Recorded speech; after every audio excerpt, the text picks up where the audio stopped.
ವಿಷಯ.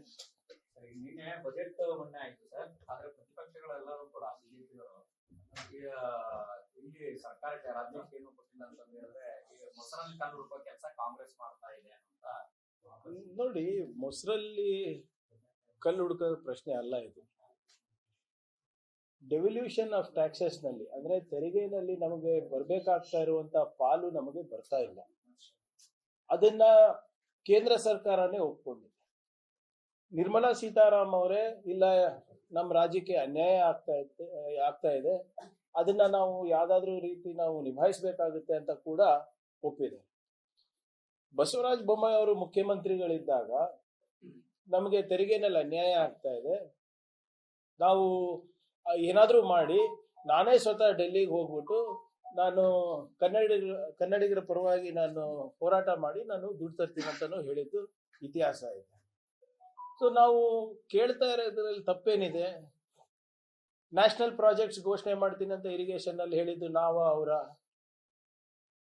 ಅಮೃತ್ ಕಾಲ್ ಇದೆ, ವಿಕಸಿತ್ ಭಾರತ್ ಇದೆ, ಮೇಕ್ ಇನ್ ಇಂಡಿಯಾ ಇದೆ, ಸ್ಕಿಲ್ ಇಂಡಿಯಾ ಇದೆ, ಡಿಜಿಟಲ್ ಇಂಡಿಯಾ ಇದೆ, ಏನು ಅಚ್ಚೇ ದಿನ ಬಂದ್ಬಿಟ್ಟಿದೆ ಮೋದಿ ಅವ್ರು ಬಂದ್ಮೇಲೆ ಅಂತ ಹೇಳಿದ್ದು ಅವರ.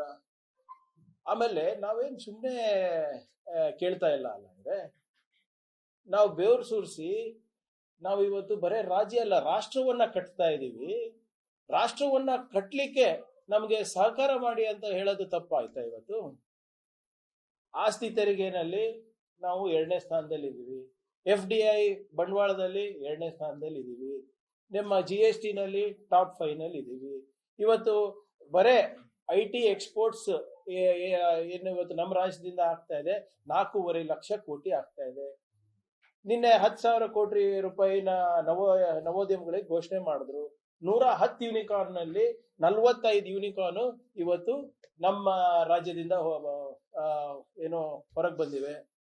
ಮತ್ತೆ ಇವೆಲ್ಲ ಅಂಕಿಅಂಶಗಳು ಇಟ್ಟು ನಾವು ಕೇಳ್ತಾ ಇರೋದು ತಪ್ಪ? ಇವತ್ತು ಉದ್ಯೋಗ ಖಾತ್ರಿನಲ್ಲಿ ಜಾಸ್ತಿ ಕೊಡಿ ಅಂತ ಕೇಳೋದು ತಪ್ಪ? ಇದು ಉದ್ಯೋಗ ಖಾತ್ರಿ ಯೋಜನೆ ಸರಿ ಇಲ್ಲ, ಇದನ್ನ ನಾವು ಬಂದ್ ಮಾಡ್ತೀವಿ ಅಂತ ಹೇಳಿ 11 ವರ್ಷ ಆಯ್ತು. ಅವ್ರು ಇನ್ನೂ ಕೊಡ್ತಾ ಇದಾರಲ್ಲ ದುಡ್ಡು ಇದಕ್ಕೆ, ಆದ್ರೆ ಅದ್ರ ತಕ್ಕಂಗೆ ಕೊಡ್ತಾ ಇದಾರ? ಉದ್ಯೋಗ ಸೃಷ್ಟಿ ಮಾಡುವಂತ ರಾಜ್ಯಗಳಿಗೆ ಹೆಚ್ಚು ಅನುದಾನ ಕೊಟ್ರೆ ಯಾರಿಗೆ ಒಳ್ಳೇದಾಗುತ್ತೆ? ರಾಷ್ಟ್ರಕ್ಕೆ ಒಳ್ಳೇದಾಗುತ್ತಲ್ವಾ? ಅದಕ್ಕೆ ಕರ್ನಾಟಕಕ್ಕೆ ಕೊಡಿಯಪ್ಪ ಅಂತ ಕೇಳ್ತಾ ಇರೋದು.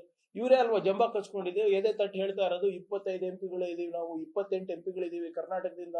ನಮ್ಗೆ ಬಿಜೆಪಿಯಿಂದ ಏನು ಕೇಂದ್ರ ಬಿಜೆಪಿಯಿಂದ ನಾವೆಲ್ಲ ಏನಾದ್ರೂ ತರಬಹುದು ಅಂತ ಇವರೇ ತಾನೇ ಎದೆ ತಟ್ಟು ಹೇಳ್ತಾ ಇದ್ದಿದ್ದು. ಮಾತೆತ್ತಿದ್ರೆ ಮೋದಿ ಅವರು ಮನ್ ಕಿ ಬಾತ್ ಭಾಷಣದಲ್ಲಿ ಹೇಳ್ತಾರಲ್ಲ, ಅದ್ರ ಬದಲೇ UP ಬಿಹಾರ್ ಈಗ ನಿನ್ನೆ ಬಜೆಟ್ ತೆಗೆದು ನೋಡಿ. ಹಿಂದಿನ ಬಜೆಟ್ ಏನಿತ್ತು? ಆಂಧ್ರ ಪ್ರದೇಶಗಿತ್ತು, 1000 ಕೋಟಿ ರೂಪಾಯಿ ಅಮರಾವತಿ ಕೊಟ್ರು. ಅವಾಗೆಲ್ಲ ಹೋಗಿತ್ತು ಇವರು ಏನೋ ರಾಜ್ಯಗಳೆಲ್ಲ ಇದು ದೇಶದ ಬಜೆಟ್ ಅಂತ. ನಿನ್ನೆ ಬಜೆಟ್ ಏನಿತ್ತು?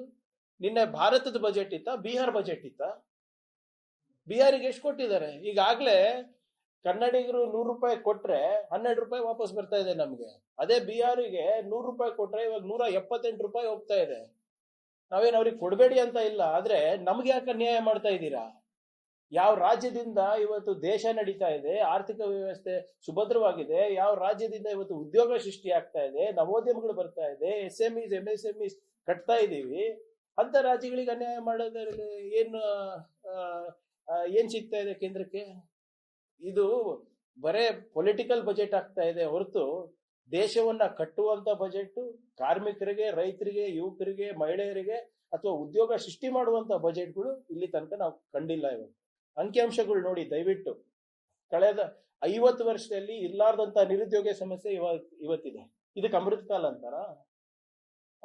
ರೈತರು ಕಂಗಾಲಾಗಿದ್ದಾರೆ, ಇದಕ್ಕೆ ವಿಕಸಿತ್ ಭಾರತ್ ಅಂತಾರ? ಇವತ್ತು ಎಲ್ಲ ಬಂಡವಾಳಗಳೆಲ್ಲ ಇವತ್ತು ವಿದೇಶಕ್ಕೆ ಹೋಗ್ತಾ ಇದೆ, ಇಲ್ಲಿ ಯಾವ್ದು ಬಂಡವಾಳ ಬರ್ತಾ ಇಲ್ಲ. ಇವತ್ತು ಇದಕ್ಕೆ ಅಚ್ಚೇ ದಿನ ಅಂತಾರ? ಇವತ್ತು